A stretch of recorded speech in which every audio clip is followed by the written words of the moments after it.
It was one of those chilly October evenings, the kind where the air feels thin and carries a bite that promises winter is just around the corner. I've always been drawn to the strange and the unexplained, a bit of a thrill seeker, you could say. And on the edge of my town, there was this old, abandoned house that had been whispering my name for years. It was the local legend, a place kids dared each other to touch on a dark night. The stories were always the same: strange noises, shadows that moved on their own, a general feeling of being watched. I figured it was all just folklore, a way for people to spook themselves, but my curiosity finally got the better of me. That night I decided I was going to see for myself. As I drove out there, a thick, soupy fog started to roll in from the fields, blanketing the country roads. It was the kind of fog that swallows sound and light, making the world feel small and claustrophobic. When I finally reached the house, it was even more imposing than I remembered. It stood on a small hill, a dark, jagged silhouette against the sliver of a moon. The fog was now swirling around its base, creeping up the cracked pathway like ghostly fingers. The place looked sick. The windows were like hollow eyes, and the porch sagged as if it was sighing under the weight of its own history. I grabbed my flashlight from the glove compartment, took a deep breath, and got out of the car. The silence was absolute, broken only by the crunch of dead leaves under my boots as I walked toward the front door. The door itself was a beast of old, weathered wood. I hesitated for a moment, my hand hovering over the tarnished brass handle. This was the point of no return. Pushing it open was like breaking a seal that had been set for a reason. With a shove, the door let out a long, groaning creak that echoed through the silence, announcing my arrival to whatever was inside. A wave of cold air washed over me, heavy and stale, carrying the scent of dust, damp wood, and something else, something like old, forgotten memories. It was the kind of cold that doesn't just chill your skin, it sinks right into your bones. I clicked on my flashlight, and the beam cut a nervous path through the darkness. But it wasn't a steady beam. It flickered on and off, like it was struggling to stay alive in this oppressive atmosphere. The light danced across walls with peeling wallpaper that looked like sunburnt skin, revealing the skeletons of old furniture draped in white cloths, like shrouded corpses. Long, distorted shadows leaped and swayed with every flicker, turning the mundane into the monstrous. The whole place felt like it was holding its breath, waiting. I moved deeper into the house, my footsteps echoing unnaturally in the cavernous main hall. I was trying to rationalize everything, telling myself it was just an old, decaying building. The creaks were the house settling. The cold was just drafts. But then I heard it. It was faint at first, a soft, sibilant sound, like someone whispering just out of earshot. I froze, straining to listen. It came again, this time a little clearer, seeming to drift down from the upper floor.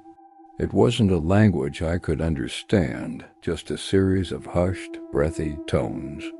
My rational mind screamed that it was the wind, but my gut knew better. There was no wind inside this sealed-up tomb. My heart started to pound against my ribs like a trapped bird. Every instinct was screaming at me to turn around, to run back out that door, and never look back. But the part of me that had brought me here in the first place, the curious part, the foolish part, wouldn't let me. I had to know. I had to see what was upstairs. My flashlight beam found the grand staircase at the far end of the hall. It was dark and imposing, leading up into a pitch-black abyss. Slowly, cautiously, I began to climb. Each step let out a low, mournful groan under my weight, protesting my intrusion. It sounded like the house itself was crying out in pain. The whispering seemed to get a little louder with every step I took, drawing me in. I felt a strange mix of terror and compulsion, as if I was being reeled in by an invisible line. When I reached the top of the stairs, I found myself in a long, dark hallway. Doors lined either side, all of them closed tight, except for one, directly at the end. As I watched, that door, which had been slightly ajar, began to swing open on its own, slowly and deliberately. It didn't slam or bang. It just moved with a silent, eerie grace, revealing a deeper darkness within the room beyond. My breath hitched in my throat. This wasn't the wind. This was an invitation. I forced my legs to move, my flashlight beam shaking violently in my hand. As I walked down the hall, the light caught something on the walls. They were covered in scratches. At first, I thought it was just damage from age or animals, but as I got closer, I saw they weren't random. They were marks, symbols, words, messages, it seemed, etched into the plaster with desperate, panicked force.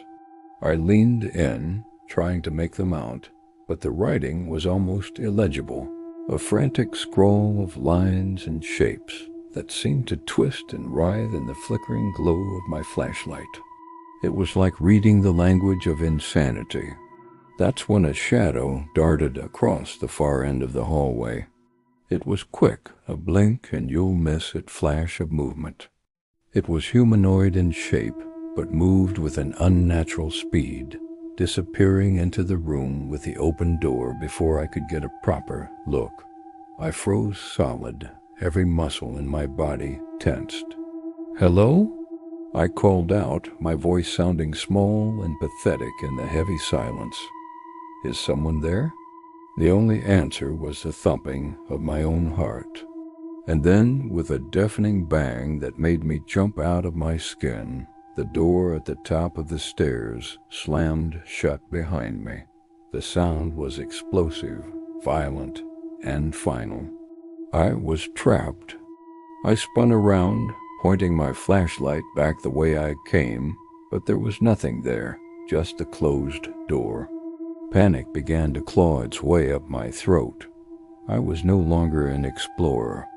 I was prey. That's when I heard the footsteps. They started at the far end of the hall, near the room the shadow had vanished into. They weren't creaks or groans of an old house. These were distinct footsteps, quick, heavy, and getting closer. Thump, thump, thump. They were coming right for me. I whipped my head around, shining my light down the hallway, expecting to see someone charging at me. But there was nothing. The hallway was completely, utterly empty. The footsteps stopped right in front of me, yet there was no one there. I could feel the air shift, the space in front of me suddenly occupied by something I couldn't see. My eyes darted around frantically, searching for an escape, for any explanation. And then they landed on a tall, cracked mirror hanging on the wall beside me. I saw my own reflection, my face pale with terror, my eyes wide. But I wasn't alone in the reflection. Standing directly behind me was a figure. It was tall and thin, draped in what looked like old, tattered rags. Its skin was ghostly pale, almost translucent, and its face was a blank mask of sorrow. But its eyes were just dark, hollow pits, and they were staring right into mine through the mirror. They held a piercing, ancient emptiness that seemed to suck all the warmth and hope out of the world. A scream built in my chest, but it caught in my throat, choked off by pure terror. I was paralyzed, locked in this horrifying gaze with the reflection of the thing behind me. I tried to move, to run, but my legs wouldn't obey. And then I felt it. A cold that was sharper and more intense than anything I had ever felt before. It was the touch of a hand on my shoulder.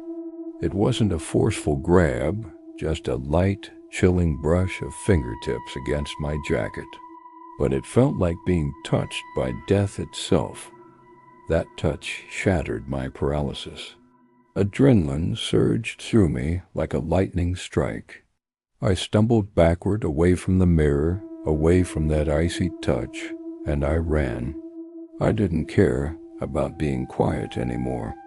I scrambled down the hallway, not daring to look back, fumbled with the doorknob, wrenched the door open, and practically fell down the staircase. I tumbled down the last few steps, hitting the floor hard, but I didn't stop. I crawled and scrambled back to my feet and sprinted for the front door. I burst out into the night, gasping for air, the fog instantly clinging to me like a cold, wet shroud. I didn't stop running until I reached my car, fumbling for my keys with shaking hands. I threw myself inside, locked the doors, and slammed my foot on the gas. As the car skidded on the gravel, I couldn't help myself. I risked one last look back at the house in my rearview mirror, and for a split second, through the swirling fog, I could have sworn I saw the figure standing in the upstairs window, a pale, silent silhouette, just watching me go, watching and waiting. I drove away that night with a new understanding. Some places are abandoned for a very good reason, and some stories, the ones whispered about in the dark, are true. I learned that the hard way, and trust me, some doors are better left unopened. Thanks for listening, and if you have a story of your own, share it in the comments. I'd love to hear it. Stay safe out there.